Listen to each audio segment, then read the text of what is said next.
আমি টানা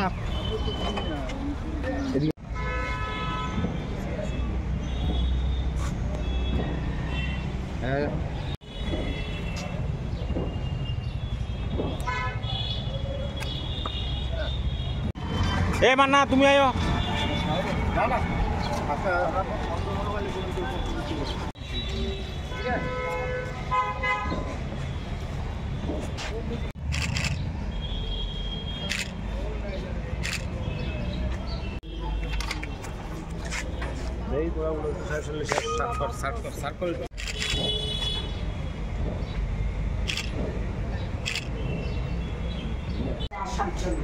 না একটা করে তো দেখেন আমরা যখন একটা কথা দিই ঠিক আছে না এমন সময় অনেক রাত্রি বলতে এটা তো চুরি হোক যাই হোক কারণ তার ঘরের ঠিক আছে আমরা তো এখানে লিখিতভাবে দিয়েছি সবগুলো কিন্তু ওইগুলি দেখবেন আপনারা তো মডার্ন ক্লাবের এখানে সারদা মনির মালিকের বাড়িতে যে ডাকাতিটা আজকে আসা বদ্ধবনমালীপুর লোকাল কমিটির পক্ষ থেকে আজকে আমরা আসলাম কারণ আপনারাও দেখেছেন যে আজকে প্রতিবাদী কলমের একদম হেডলাইন যে শহরের প্রাণকেন্দ্রে এমবিবি কলেজ রোডে এই আমারও কাছাকাছি বাড়ি চিত্তরঞ্জনে যে এক বাড়িতে ডাকাতি হয়েছে।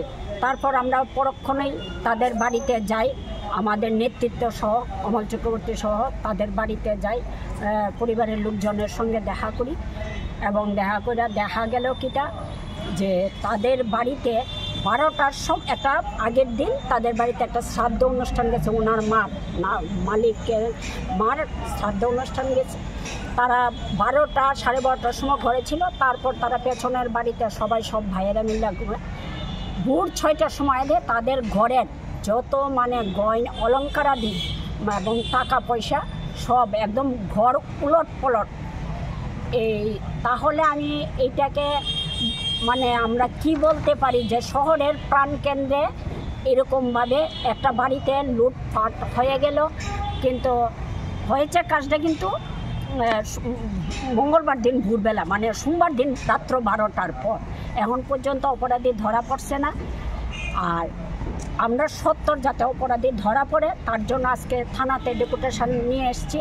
আর এছাড়া পাশাপাশি যেমন আপনারা জানেন যে স্মার্ট সিটি মুখ্যমন্ত্রী কথায় মুখ্যমন্ত্রী না, তাদের মন্ত্রী সবাই রতনলাল কইতাছে তাদের ছেলেরা জিনিয়াস সব আমি যদি দৈর্য নেই, কিন্তু আমাদের যে স্মার্ট সিটি শুরু হয়েছে এমবিবি কলেজ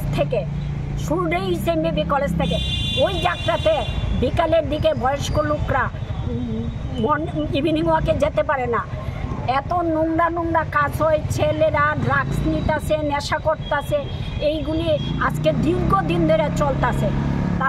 তাহলে আমরা ধরে নেব স্মার্ট সিটির কাজ এইগুলি, তাহলে মুখ্যমন্ত্রীর চোখে পড়ছে না। ওইখানের সাংসদ আছে রাজীব ভট্টাচার্য, বিজেপির সাংসদ, ওনার চোখেও কি ধরা পড়ছে না? উনি তো ওই এলাকারই বাসিন্দা।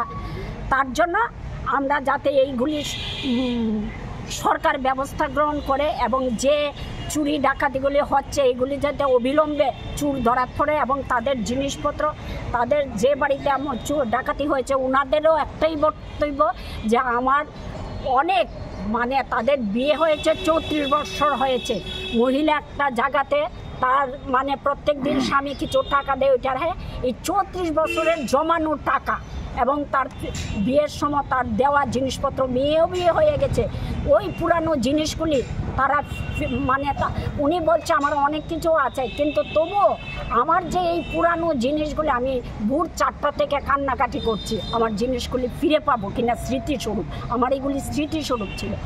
তো আমরাও বলছি ঠিক আছে, আমরা আজকে থানায় ডেপুটেশন দেব এবং অফিসারের কাছে আমাদের এই আবেদন থাকবে যাতে অপরাধী ধরা পড়ে এবং এই জিনিসগুলি তারা ফিরে পায়। আর এই যে স্মার্ট সিটির নামে যে নোংরা কাজগুলি হচ্ছে বিভিন্ন জায়গায় এই এলাকায়, ওইগুলি যাতে শান্তি শৃঙ্খলা বজায় থাকে এবং পরিবেশটা ভালো পরিবেশটা ফিরে আসে। পুলিশের ভূমিকা কি? পুলিশের ভূমিকা কি, এইগুলি তো যেমন এমবিবি কলেজে হচ্ছে, যদি পুলিশের ভূমিকা ভালোই থাকতো তাহলে তো আজকে আর আমরা ডেপুটেশনে আসি না ওইটার জন্য। এইটাই আমাদের বলে। আপনার পরিচয়টা? হ্যাঁ, পরিচয়টা? আমি মধ্য বনমালীপুর লোকাল কমিটির সম্পাদিকা দীপিকা দাস।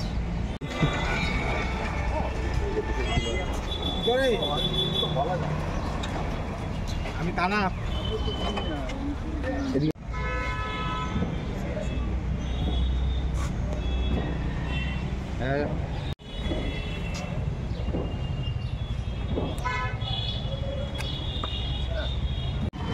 এ মান্না তুমি আয়ো।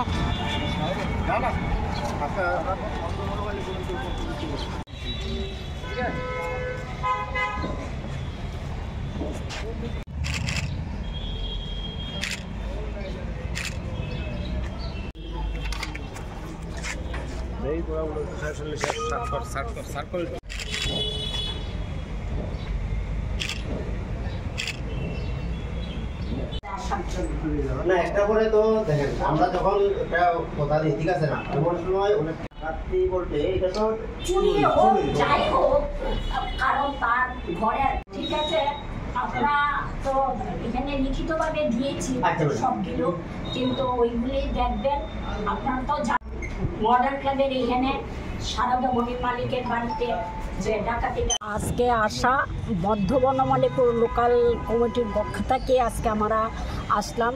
কারণ আপনারাও দেখেছেন যে আজকে প্রতিবাদী কলমের একদম হেডলাইন যে শহরের প্রাণকেন্দ্রে এমবিবি কলেজ রোডে এই আমারও কাছাকাছি বাড়ি চিত্তরঞ্জনে, যে এক বাড়িতে ডাকাতি হয়েছে। তারপর আমরা পরক্ষণেই তাদের বাড়িতে যাই, আমাদের নেতৃত্ব সহ অমল চক্রবর্তী সহ তাদের বাড়িতে যাই, পরিবারের লোকজনের সঙ্গে দেখা করি এবং দেখা গেল কিটা যে তাদের বাড়িতে 12টার সব একটা আগের দিন তাদের বাড়িতে একটা শ্রাদ্ধ অনুষ্ঠান গেছে, ওনার মালিকের মার শ্রাদ্ধ অনুষ্ঠান গেছে।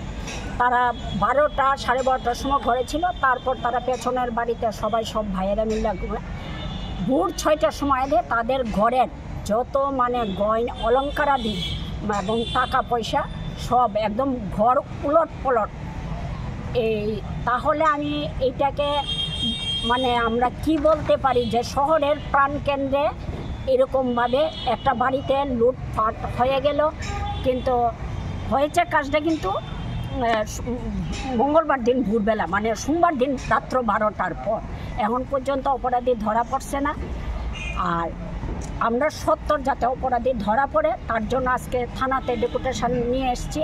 আর এছাড়া পাশাপাশি যেমন আপনারা জানেন যে স্মার্ট সিটি মুখ্যমন্ত্রী কথায় মুখ্যমন্ত্রী না, তাদের মন্ত্রী সবাই রতনলাল কইতাছে তাদের ছেলেরা জিনিয়াস সব আমি যদি দৈর্য নেই, কিন্তু আমাদের যে স্মার্ট সিটি শুরু হয়েছে এমবিবি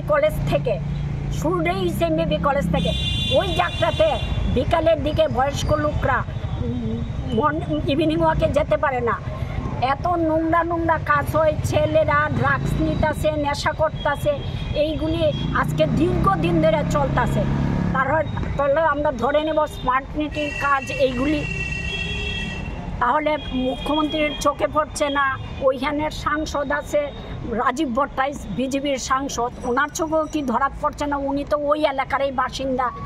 তার জন্য আমরা যাতে এইগুলি সরকার ব্যবস্থা গ্রহণ করে এবং যে চুরি ডাকাতিগুলি হচ্ছে এইগুলি যাতে অবিলম্বে চোর ধরা পড়ে এবং তাদের জিনিসপত্র, তাদের যে বাড়িতে চোর ডাকাতি হয়েছে ওনাদেরও একটাই বক্তব্য যে আমার অনেক তাদের বিয়ে হয়েছে 34 বছর হয়েছে, মহিলা একটা জায়গাতে তার প্রত্যেক দিন স্বামী কিছু টাকা দেয়, ওইটার এই 34 বছরের জমানো টাকা এবং তার বিয়ের সময় তার দেওয়া জিনিসপত্র, মেয়েও বিয়ে হয়ে গেছে, ওই পুরানো জিনিসগুলি তারা উনি বলছে আমার অনেক কিছু আছে, কিন্তু তবুও আমার যে এই পুরানো জিনিসগুলি আমি ভোর 4টা থেকে কান্নাকাটি করছি আমার জিনিসগুলি ফিরে পাবো কিনা, স্মৃতিস্বরূপ আমার এইগুলি স্মৃতিস্বরূপ ছিল। তো আমরাও বলছি ঠিক আছে, আমরা আজকে থানায় ডেপুটেশন দেব এবং অফিসারের কাছে আমাদের এই আবেদন থাকবে যাতে অপরাধী ধরা পড়ে এবং এই জিনিসগুলি তারা ফিরে পায়। আর এই যে স্মার্ট সিটির নামে যে নোংরা কাজগুলি হচ্ছে বিভিন্ন জায়গায় এই এলাকায়, ওইগুলি যাতে শান্তি শৃঙ্খলা বজায় থাকে এবং পরিবেশটা ভালো পরিবেশটা ফিরে আসে। পুলিশের ভূমিকা কি? পুলিশের ভূমিকা কি, এইগুলি তো যেমন এমবিবি কলেজে হচ্ছে, যদি পুলিশের ভূমিকা ভালোই থাকতো তাহলে তো আজকে আর আমরা ডেপুটেশনে আসি না ওইটার জন্য। এইটাই আমাদের বলে। আপনার পরিচয়টা? হ্যাঁ, পরিচয়টা? আমি মধ্য বনমালীপুর লোকাল কমিটির সম্পাদিকা দীপিকা দাস।